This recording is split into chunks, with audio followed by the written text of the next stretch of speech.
டேய் காசு விடுறா. கைய காட்டுன எவ்வளவு ரத்தம். சட்டை கூட அட ரத்தம் போய்கிட்டு விடுற. இல்ல ஒரு நிமிஷம் இருப்பேன். டேய் ஜூஸ் சொல்றான். ஒண்ணு இல்ல. கொண்டாடா குண்ட குடிட குடிட ஒரு வாய் குண்ட குண்ட ஒரு வாய் குண்ட என்னை உன் தம்பி மாதிரி நினைச்சு குண்ட குடி.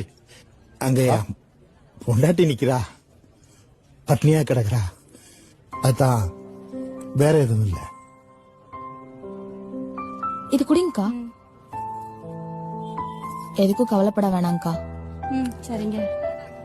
ஏனே யார் நீ, எந்த ஊரு, ஏன் இப்படி எல்லாம்? மேல அடிக்கிறதா சரி தொழில். கொஞ்ச காலமா வேலை வேலை எதுவுமே இல்ல. இங்க விட்டா வேற எதுவும் தெரியாது. என்னையே நம்பி வந்திருக்கல.